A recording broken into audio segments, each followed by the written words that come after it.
Hello, this is your host Akhil Navluri, and welcome to a brand new episode of the Ecospace podcast series. In this podcast episode, I'm super delighted and honored to welcome our guest, Mr. Jess Anglen, who happens to be the CEO and founder of the company Rapid Innovation. And this gentleman is based out of Coeur, Idaho, the United States of America. So, off to you, Jess, and why don't you introduce yourself to our audience and talk in depth about your company, Rapid Innovation? Perfect. Thanks for having me on, by the way. I appreciate you dealing with all of my scheduling conflicts and everything else. I'm busy these days. Tell you about the world's a fun place to be alive currently. But so yeah, Rapid Innovation it's a digital labor development company, which doesn't mean anything to anyone yet. Mostly because I don't think the digital labor revolution has happened. It's going to. It's happening. But basically what Rapid Innovation does is we build agentic systems that allow companies that basically allows companies to let their staff or their employees focus on the things that are most important, right? I can't like count the number of times I've talked to people with really expensive degrees that spend hours a day copy and pasting stuff from one spreadsheet to another, or coordinating meetings, or doing all of this just menial work that doesn't matter, right? When they actually have the skills to do things that are really valuable, they could create a lot of value for the company they work for, and they're just stuck doing the minutia. And so Rapid Innovation basically works with companies that are in that place and that want to take their company and they want to start building systems for digital labor that they could otherwise just not do. And as far as me, like I've been an entrepreneur for a long time, always been very interested in future tech. I started my first business when I was 17. Actually, I was younger than that, really. I graduated high school very young. So I graduated from high school when I was 14 and was supposed to go to college, but I enjoyed making money. And so instead I started a business. It wasn't an epic business as a 16-year-old, but, or 14-year-old, I guess. But then I started my first serious business at 17. And basically I've been, for the last probably 19 years, 18 years, been very interested in helping founders and helping businesses. And so a lot of the companies that I've built has been in the service industry. I worked in real estate for a long time. I've done a little bit of everything. But Rapid Innovation is really is really, I think, the business that I have been most proud of, because I have stuck to a single, I've kind of narrowed out my mission, I guess, in life, which is I want to help people. I want to help businesses upgrade the user experience of humanity in some way, shape, or form, right? So I want to find people who have awesome ideas that use the newest technology that's available to us today, that want to take an experience that human beings have and just make it better, right? In some way, shape, or form. And I've done a ton of it. I think I've helped launch over 500 startups with different entrepreneurs. I've built like really interesting tech over my career. And so now I'm currently focused pretty heavily in the AI space, specifically around agentic systems. I mean, there's a lot of things you could focus on in the AI space because it's going to be revolutionary in a lot of different ways. But one of the recent developments in AI, I'd say over the last year and a half, has basically made it possible for AI to start doing, at first, entry-level jobs, and even jobs that are, I would say, relatively skilled, that people go to college for 4 years. Like, AI can do most of it. And it's the kind of work that oftentimes is very inefficient for humans to do, right? AI can just do it a lot cheaper, a lot faster. And so I have dedicated the last 2 years of my life to the pursuit of building systems that actually produce value for company owners. and like really, really robust actual agentic systems, not like chat GPT wrappers, right? All But like right. real systems. They come in and do stuff. So that's me in a nutshell. That's a pretty interesting description, Jess. So now, just at the stroke of this hour, which is 10:45 p.m. Indian time, let's kick off with the podcast episode. All right. So now, Jess, I'm pretty keen to understand this. So just would you like to give me an insight of your tenure of being the CEO and the founder of your company, Rapid Innovation? Yeah, I mean, we could do a whole podcast on all the things that I've learned. Um, I think that some of the unique insight that I've gathered just because of who I decided to work with is I decided I wanted to work with entrepreneurs. Like that was what I wanted to do, and I've done that for a long time now. And I have watched probably every single mistake that can be made and every way to do things right when taking and launching a new idea into the marketplace, right? Um, and so if I was going to share any insights here, it would probably be those. Like the the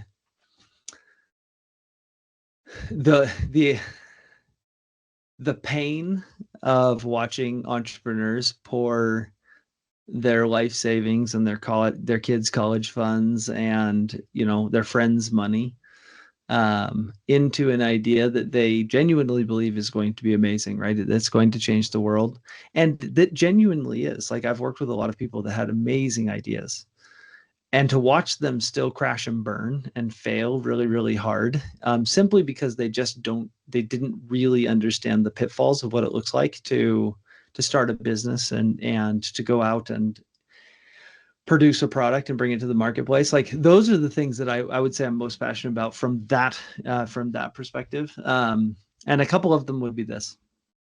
So one, an idea is not an idea is not the end all be all of having a successful company. So if you have the best idea in the entire world, and you don't have a good implementation, like you don't actually do it right, follow the right processes, be smart about it, you'll still fail. And I mean, I could probably, off the top of my head, I could probably name 10 examples of people that came to me with with ideas that eventually got implemented by someone else and they failed. And then those companies are large companies. The other companies are large companies today. It just isn't about the idea. It's really about execution and about how you go about doing things. And so like one would be, never start big ever. Like if you have an idea and you think it's going to change the world, like you need to figure out what the smallest impactful thing that you can do is inside that idea.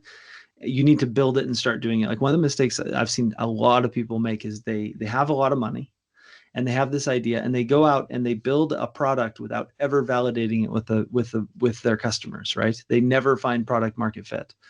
And instead they just build this massive thing. They spend tons of money and then they go out and spend a lot of money marketing it, and the market rejects it. Not because the core idea is bad, but because their perception of how people are going to use the software, or how it brings people value, is just different than what it really needs to be. Um, and so that'd be number one. Like start small, validate your idea, get it into the marketplace as quickly as you can. And this is all stuff you can read it all in books. Like there's a book called Fail Fast, I think, one of my favorite books. And it's all about this, right? If you have an idea, how you start small and fail as quickly as possible. Get it to the marketplace, have everyone tell you no. Figure out what they said no to, figure out what they said yes to, and start building on what they say yes to.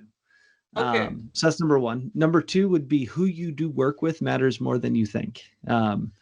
I have watched success kill more companies than I would have ever believed possible. Meaning, you get a group of 4 guys together. They have this great idea.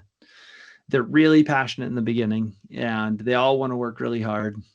And so they go out and they build it, and they raise money, and customers start coming, and all of a sudden they've got $3 million, $4 million in the bank account.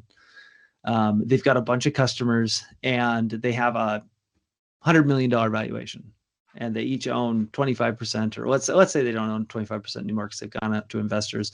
Let's say they each own 20% of this company. And all of a sudden one guy, he's been working hard for a year. He wants to go take a little bit of a vacation. The other guys don't like it. It starts a fight. Everyone says, well, you shouldn't have as much equity. And Yeah. then the infighting starts and companies just implode from the inside, just get destroyed from the inside. And I've watched that take out more startups than I care to even think about. And so always put things in writing, always make sure that you understand like who you're working with, and don't think it'll be fine, like we'll figure this stuff out later. Like it matters who you're working with, how you've structured that, what expectations you've set, and those kind of things. It is nuts what can happen. And then I would say the other insight, and this is a more recent insight, is that so there's a paradigm shift that's happening right now.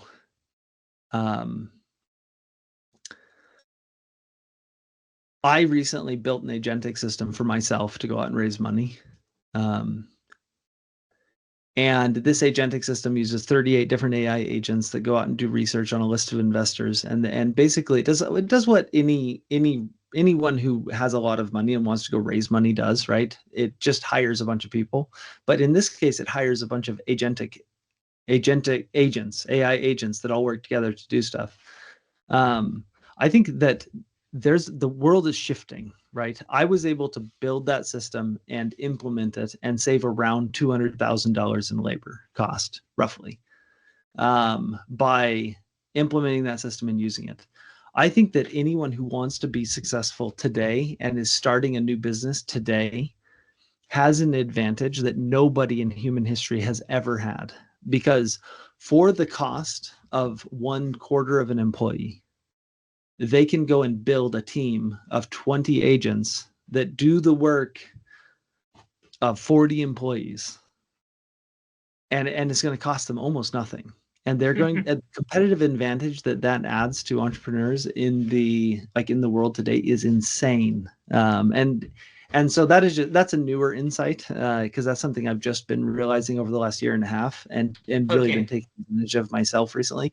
But yeah, something that people ought to do. 100%. That's a brilliant insight, Jess. Now, Jess, if I would just like to understand this, like, what are the key strategies that you have taken? You just mentioned about entrepreneurs. So, adding that thing here. So, what are the key strategies that you have taken to help the entrepreneurs raise hundreds of millions of dollars to bring the product to the marketplace? I mean, the biggest one, really the most important one, is very simple. Most people think that when they pitch an idea to an investor, it's the idea that raises them the money. And they don't realize what investors are looking for and at, because a portion of it is the idea. But what an investor is looking at is, what are the odds? They're gamblers, right? They're betting people. They say, what are the odds that I put $1 into this company, and then the company does what it's supposed to do, and out the other side of that, I get $10 back, right? What are the odds of that happening? And so what an investor is weighing is risk. How much risk sits between me giving them $1 and me getting $10 back? If it's a lot of risk, then they're likely not to give you $1. If it's very little risk, then they're likely to give you $1, right? And so I think when founders initially start raising money, one of the mistakes that they make is they think that the only risk that the investor is evaluating is the risk of whether or not that idea is good or bad. And what they don't realize is that that really isn't the whole picture. Like, that's a small portion of the picture. Like, they are going to, if you come to them with a crappy idea, they're likely not to invest. That is true. But if you come to them with the best idea in the world and you have a terrible management team, or you don't have the expertise to implement it, or you have no plan for what the future looks like, or like all of these other things that build up your risk profile, based on whether or not you're going to be successful or not, they're also not likely to invest. And so one of the things that I've done and worked with like hundreds of founders on is just helping them understand what investors are looking for, because once you know what they're looking for, you can present your idea really well. And if it's a good idea, done, you've nailed it, check the box. Then you go and present your team. This is why this team is going to be able to make this idea work. And if you can present that well, like done, check it off the list. Then you present your plan. Like this is how this is long term. This is why I'm not a flight risk and I'm just going to leave. This is why when I make a bunch of money, I'm not going to go buy a yacht and hang out in the Bahamas somewhere and not do any work. This is why, like, you have to actually build a case for how you are a good investment, right? Because on some levels, 90% of what an investor invests in is the team that's behind an idea. Because, dude, there's some guy in his garage somewhere who has thought of a business idea that is the best business idea in the world, and that guy will do nothing about it, right? He's going to sit on his couch and he's going to watch TV and he's going to do the things that he's doing, right? The idea just doesn't matter. Lots of people have ideas. The 90% of it really boils down to implementation. And so if you can show an investor, hey, I've got a good idea and I'm likely to be able to actually implement this and make it happen, then when they put $1 into that machine, they're going to get $10, $20, $30 out of it, and they're likely to invest. And I would say that is the number one most important piece of advice and thing that I've learned when it comes to raising money is you have to think like an investor. And so then when you go into the calls, you're not asking investors to invest in your idea, you're vetting them. Like, it's almost like an interview, right? You're saying, hey, like, what are you going to bring to the table? Because I care more about this idea than you do. And so you flip the script, and it's not about trying to raise money. It's about trying to build a support. And then if they want in, they're going to have to give you some money for it, because I'm not just letting anybody in, and I'm only going to let the right people in and for the right price. And so with those two things, it's actually relatively easy to go raise money. Exactly. Now, Jess, you were just giving the examples of, having a failure with respect to an investor. On a personal note, I mean, did you ever have a failure when you were just, trying to pitch your idea to an investor sometime in the past? Yeah, lots and lots of times. Um, Okay. Yes, I've had lots of it. There's a lot of ways you can fail raising money. We could do an entire podcast on that. I mean, some things that you can do is you can overvalue yourself and think that you're worth a lot. You can undervalue yourself. You can take money when you don't need money. Like, that's a big one. People, they've got $1 million in the bank and they're like, ooh, I'm going to take another $2 million. Well, it would have been better to spend that $1 million, get more customers, increase your valuation, take the other $2 million at a better valuation. There's a lot of ways to fail. You can also just fail. Like, I've gone into, especially early on in my life, trying to pitch and raise money. Like, I've gone into calls and I thought that it was about my ideas.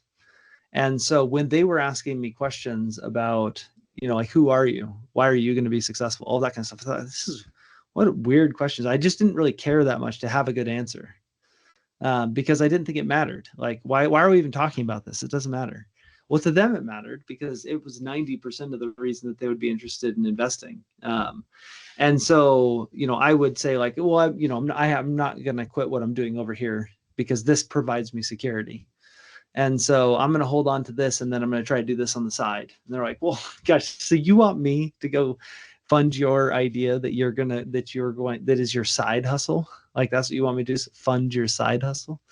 It's like, I'm not going to do that. Like, I want people who are all in. I'm going to go find companies that they believe in this enough that they got their mom to invest, that they use their kids' college fund.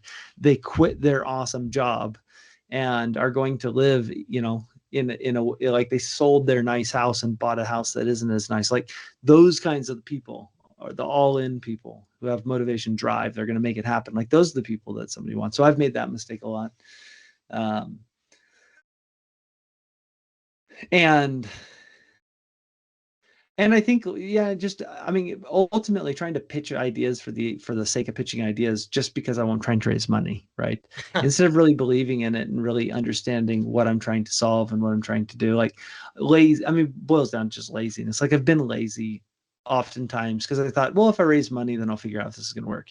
Well, you can't do that because investors are going to see right through it. I mean, maybe you get someone to toss some money in, but for the most part, I would say no.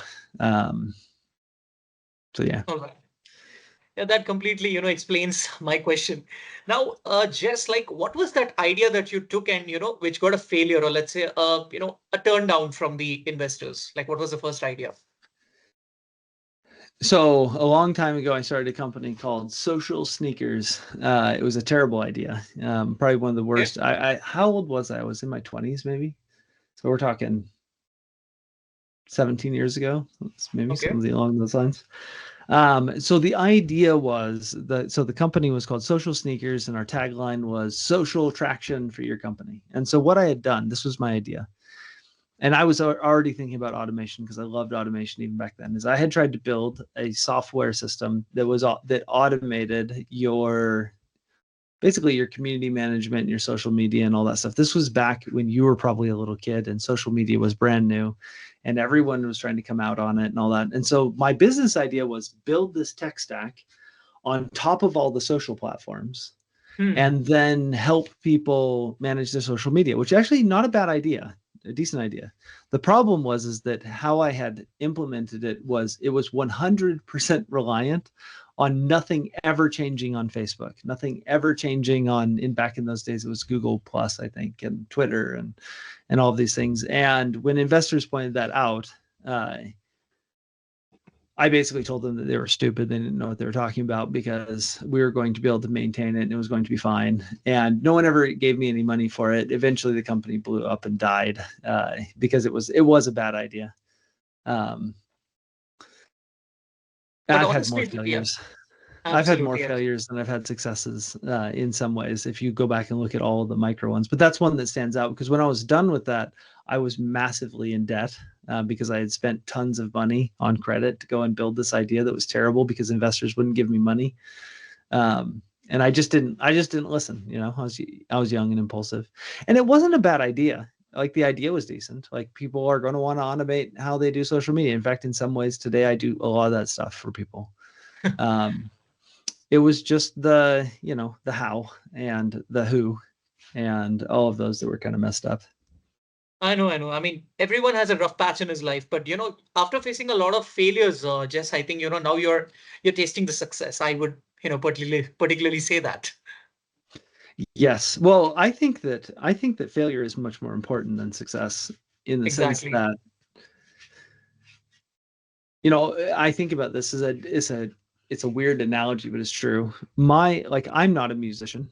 Uh, Although if you look behind me, it's blurred out, but I've got musical instruments. The reason that I have musical instruments is because I became a musician. Even though I'm not Okay. musically talented, right? I went through a lot of hard work and I learned music and I learned to play stuff. And it was a struggle. It took me years and years and years. My little brother is naturally talented, and in the 4 years that I was learning to play, he didn't care. Like he was just doing his thing.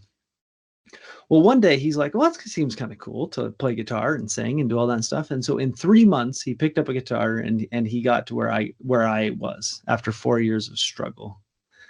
But the thing that was very, very different is my 4 years of struggle and failure and quitting and starting and all those things because it was hard for me actually changed who I was. Right? Like I ended up becoming like the manager for the band that we ended up starting, and we actually got to where we were relatively successful and we're making money and doing all that stuff. And the reason that we could do that was because I had learned from all of my failures not to give up. And I had learned that good things come to those who work hard. And I had learned all of these things, right? Um, because of the struggle.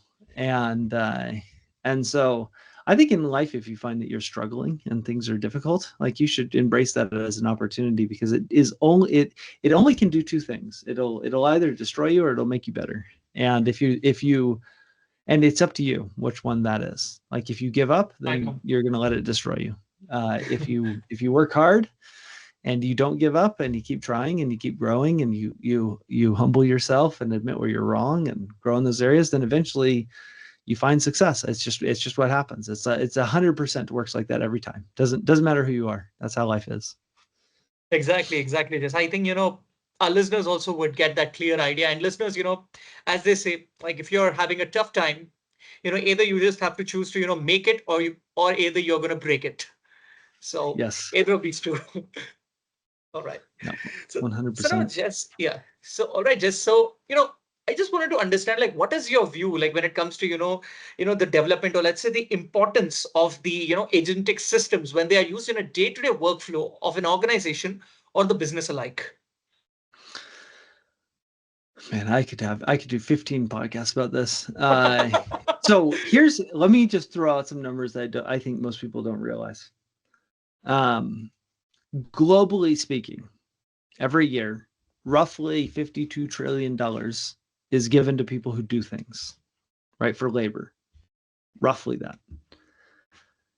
It's estimated right now that the current state of AI, if it doesn't improve at all, meaning it never gets better, tomorrow we never see another improvement, we don't see any better models, we don't see any new tech, like it never gets better. With the current technology that exists today, around 18 to 22 trillion dollars worth of that labor that's paid out on a global basis could be fully automated by AI, which is insane. And the reason that could be an entire podcast all on its own is because there are social ramifications, there's economical ramifications for this. That is insane that is a thing. And so when you just think about that, if that's true, which I believe is true, and I'm building an entire business and kind of methodology behind that, then that means that at some point between now and say 10 years from now, instead of that $22 trillion being paid to people, that $22 trillion plus some efficiency discount, which let's say that the efficiency discount is 50%. People want to save at least 50%. Then that means that let's take the middle. Let's say it's $20 trillion. That means that $10 trillion is going to start being paid to companies that are helping other companies automate things, right? Build digital labor systems. So that is how big I think it is, which basically just means I think it's really, really big. We've never lived there's never been a time in human history where intelligence is available synthetically, right? Like if I wanted something intelligent, if I wanted to give a task to something intelligent, the only thing that I had an option to give it to was a person. There were some kinds of intelligence that you could kind of harness, I would say, with computers, like math was one, like you could create these algorithms for trading and different things along those lines. But general intelligence, right? Is this a good idea? Is this a bad idea? What would you do with this problem? How would you solve these things? Can you look at this problem statement and this person's life and come up with a solution for him that we can actually do? Here's our list of services. Can you look at and maintain this Jira board? Can you call this person and solve their customer service problem? Can you fix deal with this irate customer because of the fraud that just happened on their credit card? Like all of these things are possible today, to an extent that I think most people are completely unaware. And so for me, like, I think that is the opportunity. So then the importance. There's two ways that this is going to go. Either everyone starts automating all of these jobs, and everyone's life that has their job taken away from them get very miserable, or human beings become the curators of value creation, which is what all businesses do. They create value rather than the creators of value creation. And I believe that it's going to go that way. I think that AI systems are going to start creating value. So they will have human input that says, hey, machine, this is the value that I want you to create, whatever that is, create content for me, manage this project for me, onboard this employee for me, fix this problem for me, whatever that input is. Then the input will happen and the AI will create the value in its processes. It will then output the value, and human beings are going to look at that value and they're going to curate it and say, is this valuable to the person that it was supposed to be valuable to? If it's not, they'll send it back to the machine, say, try again. If it is, they'll pass it on to the person, and that's going to be what people do. And so yeah, so I think it's, I mean, I think it's vastly important. And I think that people ought to pay attention. Nobody really is. I'm treated a little bit as like the, you know, the kid in the old fable that yells that the sky is falling, you know, like everyone's like, no, the sky is not falling. Maybe your Indian audience isn't familiar with that fable, but you know, like I don't think people take this as seriously as they ought to. Now, I think they're going to start, because you get guys like the CEO of Anthropic just said the other day that he believes that 40% of all knowledge work will be replaced by AI within the next year to 5 years. So now you're getting other people who have a bit of a bigger voice than I do, and probably more expertise than me, agreeing that this is coming. And so, yeah, I think it's really important. And then from the other perspective, if you step back and you think about what value creation is, right? Value creation is simply like an input, a process, and then an output that is more valuable than the input, right? That is value creation. So like the input might be like, I mean, let's pick like an example that's like really simple to understand. So the input might be, I tell one of my kids like, hey, I want you to go clean up your toys. And then my kids go and they clean up their toys. Right now, the value that's being created is a clean room. Right, I had an input. The process was that kid cleaning up their toys, and the output was now we have a clean room, and that's valuable because, you know, now my wife is happy. Like all work is that way. You move Right, up to I mean, really anything, doesn't matter, anything. Someone calls me up and says, hey, Jesse, I want you to solve this problem for me. I run it through my process, problem solved. They pay me money, value created. And so then you have to ask yourself, what does it take to create value? And if you actually step back from the problem and you think about all value creation, it all has four things in common, three necessary, one efficiency marker. But if I give a task to you and I say, you know, hey, Akil, I want you to go do this thing for me, and you're dumb, you're just stupid, you're going to fail at doing the task, right? Or maybe you just don't know enough. You know, maybe you're not dumb, but maybe you just don't have enough, you don't have enough knowledge about that. But generally, like if you're, just for the sake of this, let's just pretend you're stupid. You know, you're that guy that everyone knew in high school is just dumb. Well, if I give you the task, you're going to fail. So that means that if you're smart and I give you a task, you'll succeed, right? Well, no, it doesn't mean that. Because let's pretend that you're the smartest person in the world. And I give you a task and you have no idea who you are, who you work for, what you're doing here. You have no memory. There's no context for what you're trying to do. Even if you're the smartest person in the world and you don't have a context for what you're doing, you don't know who you're working for, you don't know what your job is, you don't know anything, you're still going to fail. Okay. So then those are two markers for, or pillars, I guess, for value creation. So then if you know everything, if you're really smart and you have a good memory, then of course you're going to be able to create value. Well, no, not really. Let's say that you're a graphics designer and I say, Akil, I want you to go and create a new logo for me. And you're the smartest person in the world and you have the best memory of anyone in the world. Well, if I tell you to do it without any tools, and I say, you're not allowed to use a computer. You're like, okay, well, I'm smart enough. I'll go grab a piece of paper and pencil. No, you're not allowed to use paper and pencil. You know, well, I'll draw it in the sand. Nope, you're not allowed to draw it in the sand. You're not allowed to use any tools. You have to just sit there, do nothing with anything and create value. Like, once again, you'll fail. Doesn't matter how smart you are. Doesn't matter how good your memory is. If you don't have access to tools, you can't create value. Exactly. So with those three things, you can now create value, right? Now, the only other thing would be process. Like, there's a huge difference. Someone who is half as intelligent with half as good a memory and half as good of tools can be twice as good at creating value if they have a really good process as somebody who is much smarter, has much better memory and much better tools, because process means a lot, right? A good process is far more effective at creating value than a bad process. And everyone has a process. If some people are like, oh, Jesse, I don't have process. Like, no, you do. You do things the same. Like, everyone has one. If you don't know what your process is, it just means you have a bad process, probably.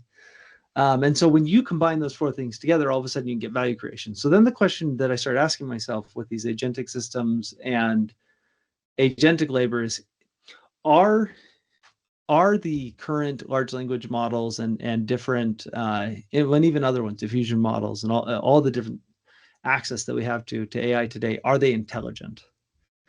Well, I mean, we just trained a model that passed out of IIT in India with flying colors it got a better score than anyone on the IIT exam that it had never seen. And so I would say that is intelligent, right? It had the ability to go through and pass out. I mean, I think there's a bajillion examples of how these things are much smarter than most human beings. Not all, but most human beings. So we know they're smart. Do they have a memory? Well, they've got some context internally, right? So like you got Gemini 2.5 that can remember 90 hours worth of reading, which is crazy. The equivalent to, I think, one Harry Potter, this one series of Harry Potter books, 2 Lord of the Rings. They've got their internal context, but you also have access to like RAG, and you've got access to knowledge graphs, and you've got access to all of these other things, right? That can give these things a memory. So now we've got 2 of the foundations. Well, can they use tools? Well, yeah, we've got model context protocol from Anthropic that allows them to go and connect to any API. They've got native tool calling actually trained into the model, into a lot of the models that we're using. So now these things can use tools. They can go use email. They can go use Figma. They can go use your finance software. And then the last piece would be process. And yes, of course, people have been building processes for machines forever. That's what machines are. They're made out of processes, right? And so with Exactly. those 4 things, at this point, agentic systems can create value. And at the same level, I believe that human beings can. In fact, I would say they can create more value if you're just measuring efficiency. And I think it's just time that people start. I think it's just time that people start doing that. There's actually one more thing. I know I'm going to eat up our time because I can go a little bit long, but there's one other thing that Steve Jobs used to say, and he said it all the time, like all the time. He said when he was young, he read this article in I don't know, some scientific journal where these people did a study and they wanted to see what the most efficient animal was in the world at moving. How many calories did it burn to go from point A to point B? And what they found was that the condor was the most efficient of all the animals. It could go the furthest distance on the least calories. What was interesting was that humans sucked. They were like 17th on the list. Like we are wildly inefficient at getting from point A to point B. But a human being on a bicycle, so a human being using his brain, is able to do, it was like 20x what the condor is in efficiency for calorie burn. And the point that he always made was that the reason that personal computers are going to take off, and eventually people are always going to have one in their phone, which people laughed at him all the time about. They're like, it's not going to happen. You're crazy. Is because he understood that human beings creating systems that were more efficient is really what our strength is, right? We can become more efficient than evolution. We can become, more efficient than, really than anything. And I think that agentic systems really are just the next evolution in humanity becoming more efficient. Because what he realized is that computers were not magic. They could just do for people what humans could already do 1,000 times faster. And the truth is, agentic systems and agentic orchestration and digital labor, none of this stuff is magic. It just can do what humans can do 1,000 times faster for a lot less, much more efficiency, right? A lot less money. And so that's why I think it's going to take over. I think it's really important that people understand what they are and how they work, which is easy to understand. They basically do what people do. But I think people need to understand this because it's going to fundamentally change the way that labor is done and how value is created forever. And so, anyways, that's what I think about that. Absolutely. And one more thing, Jess, the agentic systems, the computers, end of the day, they were created by humans. And that's why humans have added their, skills in the computer so that, it can multiply the work that's done by the humans in the first place. Yep. Well, and that's what I find is that, like, quite literally this morning, I was on a call with a guy, and he's having a problem with one of his processes that he's doing manually, who works for me. And I said, gosh, let's not talk about the problems anymore. And so I pulled up a couple of different AI systems that I have, and him and I sat down and architected an agentic employee that was going to come and work for him. And it's being built right now by my agentic employee that right here on the other screen. Right. So once you begin to understand how this works and you have a methodology for creating these digital employees, which doesn't really exist yet, although the marketplace is going to be flooded with it. And actually, that's the product that I'm currently raising money for, is an agentic system called Rue that people can use to just go create an employee. Like, oh man, I have this problem. They go build an employee that put that employee to work. And so I think that that is going to be what the future looks like, because I'm doing it manually right now, right there. I don't have a Okay. platform or anything like that to do it. I just know how, right? I have the Hmm. specialized knowledge. What I aim to do eventually is to make it so easy for people to do it that it's like, if you remember the old 1981 or 1984 commercial for Macintosh, the big thing that they did in that is they built one of these, right? Okay. It used to be really difficult for people to use computers because they had to basically know how to be programmers. They talked to the machine, /MX, well, like you just talked to it. There was no mouse, there was no pointing and clicking. You had a command line and you told the computer what to do, and you had to understand Oh, programming to even use a computer in 1981. And Steve Jobs was like, dude, this is never going to work because there's only probably 2% of people who are even smart enough to be able to go use a computer. Like, it'll never take off. And so what he invented was this idea that, what if we can make a computer so easy to use that all you have to do is point at the thing that you want and it happens. And that one idea that he had revolutionized computing forever. When I think we're at the same exactly. stage right now with AI, where it's hard to use. Like, I I it genuinely is relatively difficult if you want to go build an agentic system or a digital employee and you want to put them to work for you. Very few people have the skill set where they can go do it. Although they can use N8N, and go build your processes. Go learn to use Klein or Brew Code or Augment or Cursor, and go build your agentic system. Go learn learn Docker and get it pushed out, and then give it a job and hook it all up to all the OAuth and the APIs and everything else, and you've got a digital employee. It's not hard to do. It's just hard to know everything that you need to know to do it. Right. And what I aim to do with this new product that we're building is make it as easy as just saying, I want that digital employee to start working for me. And it says, what's their job? And you say, this is their job. And it goes and does all of that stuff for you in the background and brings you a digital employee, and that digital employee starts working for you. And they do what it is that you want them to do. And so the world will get there. And I think that's why agentic systems and the people that are doing the work on these right now, it's very, very, very important work. And I'm very excited to be a part of it. That's a pretty interesting one and a pretty interesting future, I would say, in the making. So Yes. yeah.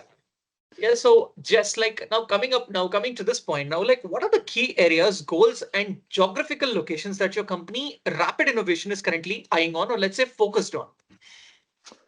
I mean, we work in the US, UK, Canada, Australia, and the UAE.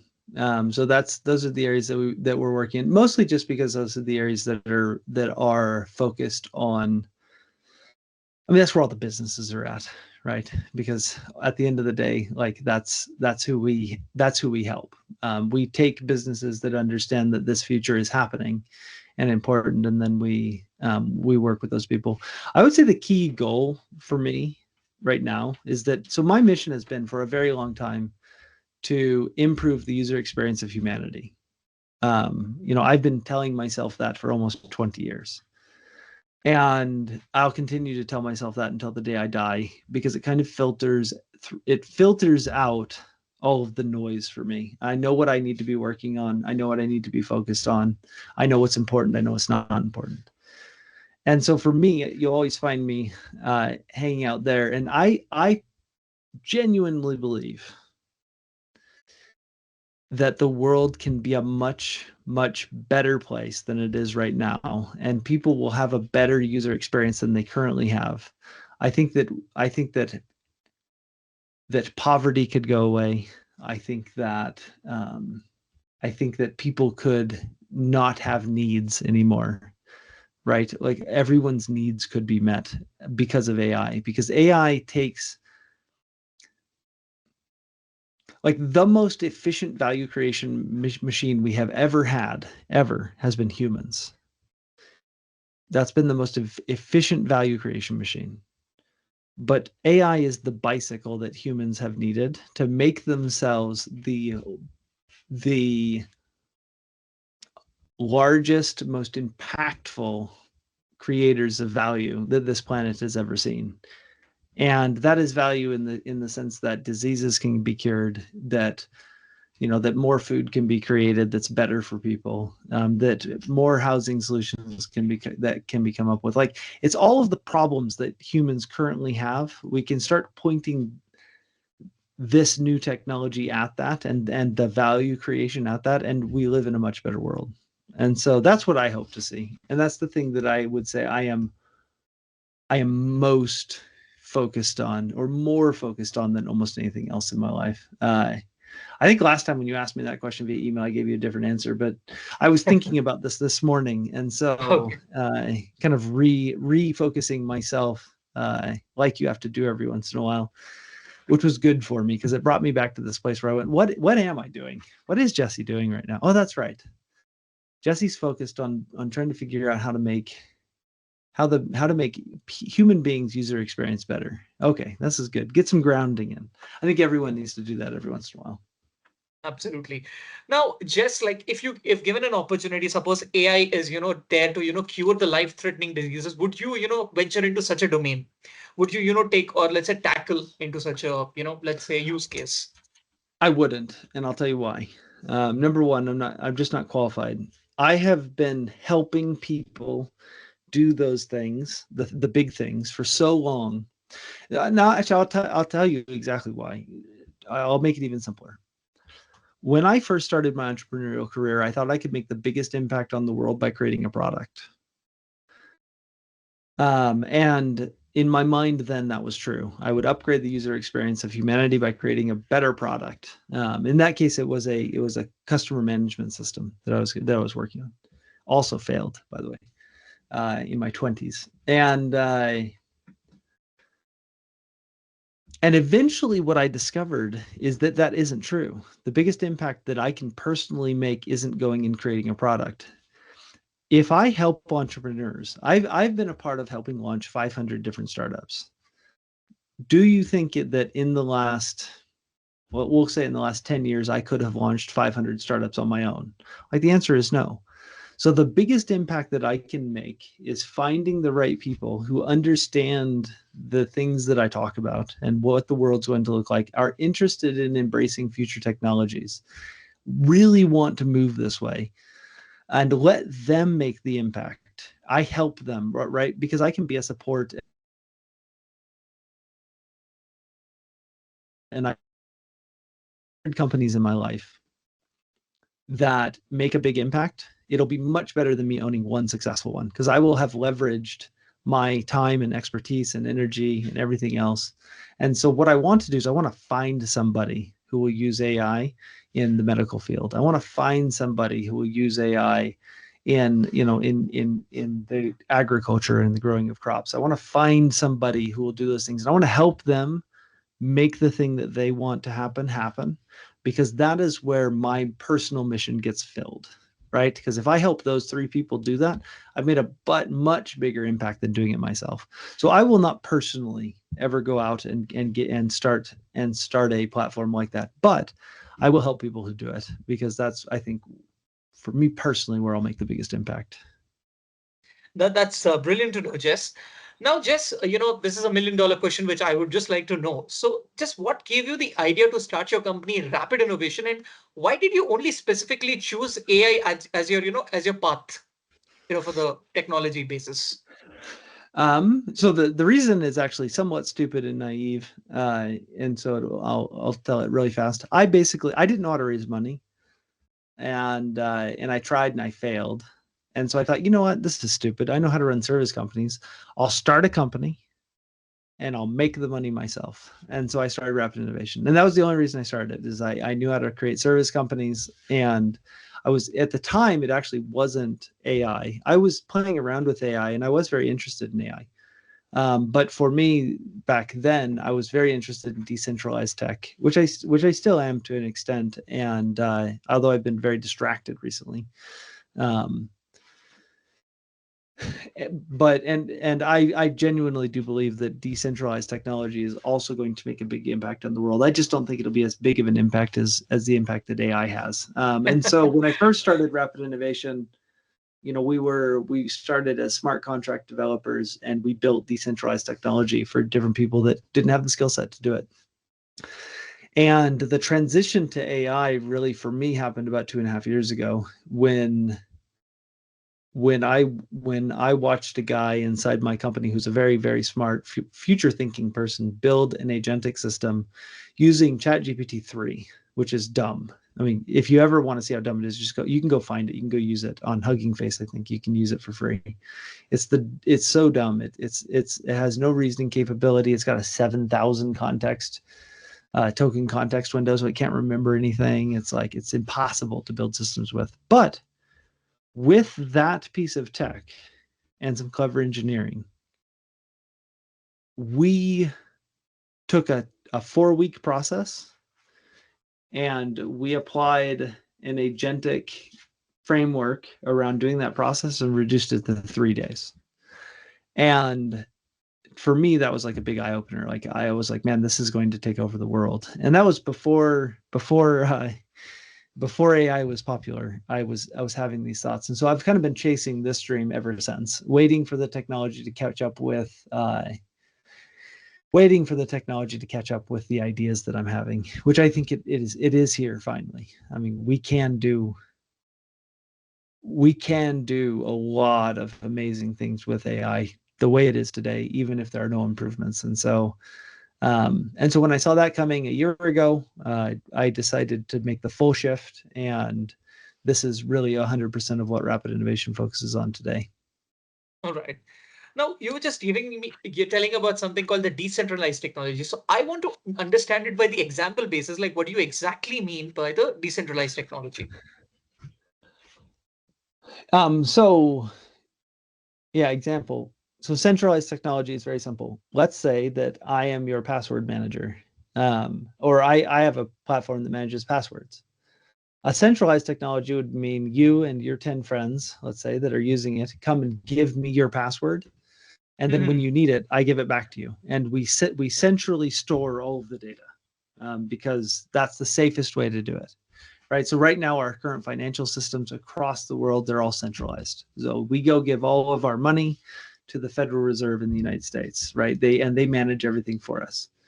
Um, they also can make dumb decisions like going into debt and printing more money and inflation and different things, making our money worth less things along those lines. So what decentralized technology is that instead of all you and your friends giving me all of your passwords, I build a system where you can just go put your password in a box somewhere in a safe, and I invent safes and I give them to you guys, and you now control your own passwords and your own data, which means I can't do anything nefarious with it because everyone now controls their own password. Okay. Um, and that is in a nutshell what decentralized technology really is. If you really start getting into the weeds on smart contracts and everything else, that's a whole nother podcast uh, because it gets a little nuts. Or zero knowledge, which would be the kind of the protocol that you use to make it work, or all of that other stuff. which we could do a podcast about that if you want to. I wouldn't say I'm the best person in the world to do that with, because I haven't been paying super close attention to it for the last 2 years. But the basics, like if people just want to understand the basics of what it is, or even probably advanced basics of what it is. But if you start getting into the new tech that people are coming up with today in the blockchain space and in kind of the decentralized space, like there's some crazy stuff that people are doing that's super cool that I no longer understand, like the inner working fundamentals of it. And so but up to about a year ago, I could probably catch anyone up. The problem is future tech just moves really fast, so people are always doing really interesting things, and it's hard to stay on the cutting edge. And honestly, it's a full-time job just keeping up with AI, and I still miss things. Like amazing things that happen. Every once in a while, I'll find something like, oh wow, this was 4 days ago this came out, and I had no idea. How did I miss that? I know, But I know. yes, Technology is indeed. working really super fast. And, just like earlier, I used to work for a company that was, completely into this Appian, which was like a low code, no code platform. And now Appian also has AI embedded in it. So every technology that you see has AI laced with it. So, Yep.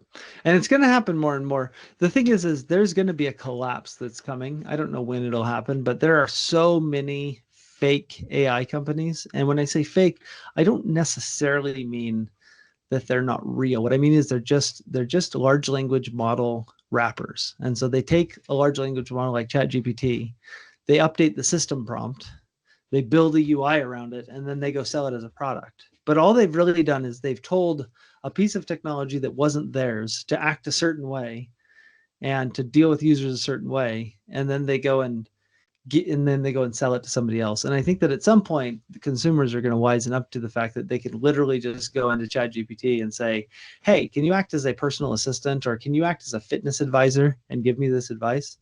And then it will go do it. Or can you act as a cook and help me learn to cook? Can you act as an art teacher and help me learn art? Like, can you act as a math tutor and help me learn math? Like, all of those things you can just do with these large language models. But what people do is they go tell the large language model, hey, can you act as a math tutor? And then they're like, math tutor GPT, and then people go and pay for it. And eventually, I think that stuff is going to like slow down, and you'll have a big collapse, like the dot-com bubble, or the crypto bubble, or the cloud compute bubble, or the what are the other ones? There's been a bajillion of them, right? Because everyone gets excited and then kind of tips off a little bit. And so we'll see that with AI in the next 2 years, I would imagine. yep, yep. And that's always cool, because then the real innovation continues to happen, and people's lives get made better. So I mean, that's pretty scary to think about it. But again, yeah, we have to face it, whatever comes. yes, yep, Yep, yeah, it's all right. As long as you know yeah. it's coming, it's not so bad. Things are only scary when you can't see them coming. So that's why I like, you should just pay attention. Like, keep your eyes open. Don't believe everything you hear. Don't believe everything you see. Actually, don't believe anything you see anymore. Have you seen VO3? Like the videos that are coming out of VO3 are so real that you cannot distinguish them from a video that someone shot if you don't know what you're looking Hmm. for. Go look it up. Go look up VO3 videos on YouTube.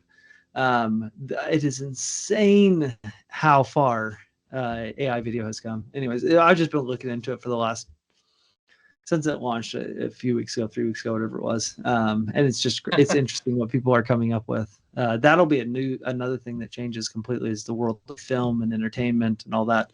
Because there will be a day coming where you'll say, man, you know what I feel like? I feel like watching a mystery, and I want it to have these actors in it, and I want it to be kind of about this. And Okay. you'll tell your AI that, and then you'll sit down and you'll watch that movie.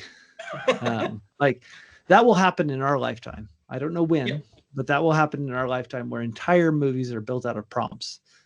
And so I think that sounds fun. I think same thing with video games. When you want to go to play a video game, you'll say, you know what I want to do? I wish there was a video game about X. And then it's like, okay, here it is. Apart from that, Jess, I'm pretty much keen to know about about the digital labor infrastructure that, the USP of your company, which, we could talk about. Yes. So like, are you asking like the digital labor infrastructure? Can you clarify the question? Because that could mean a couple of different things. I mean, you were just talking about the digital labor, let's say digital employee infrastructure and digital labor infrastructure. So, I mean, the thing that you're specialized in rapid innovation. So I'm pretty much keen to know about that. Yeah. So, I mean, it boils down to this.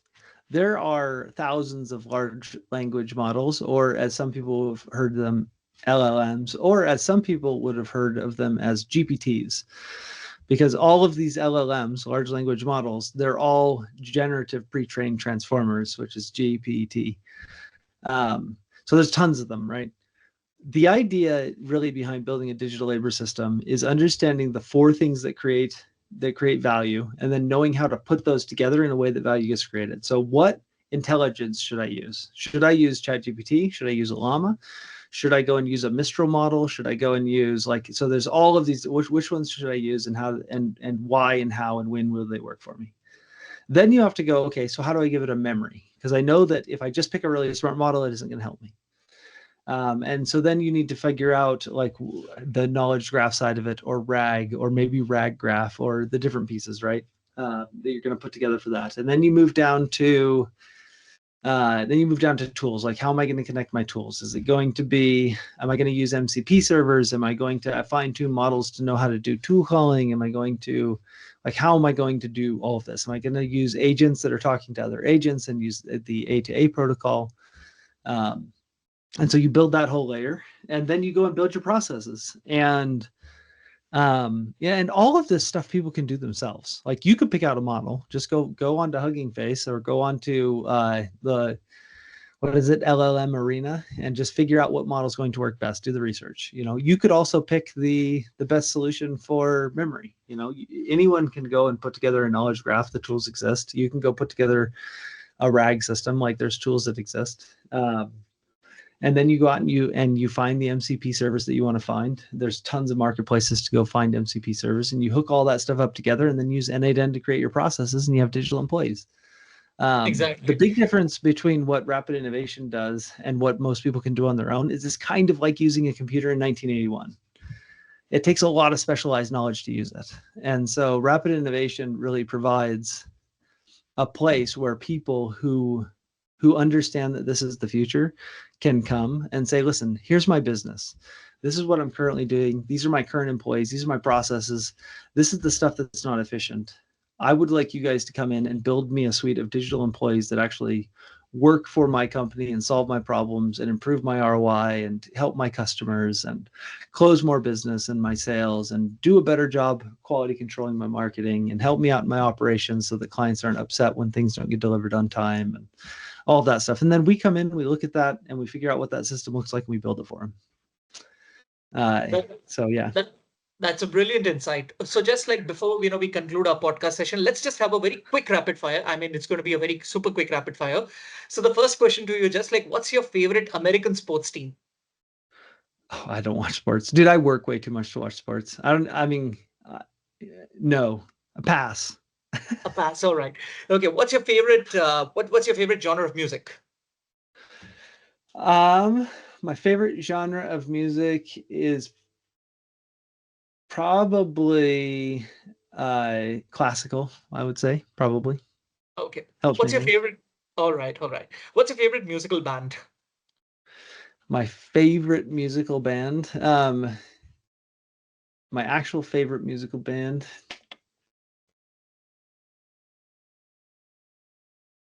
I don't know if I really have a favorite musical band. I just listen to music to calm my mind down. So, All right. What's your favorite? What's your favorite Indian food? oh, that's easy. Weirdly, I would say that my favorite Indian food is maybe aloo paratha. Aloo Um, paratha. Okay.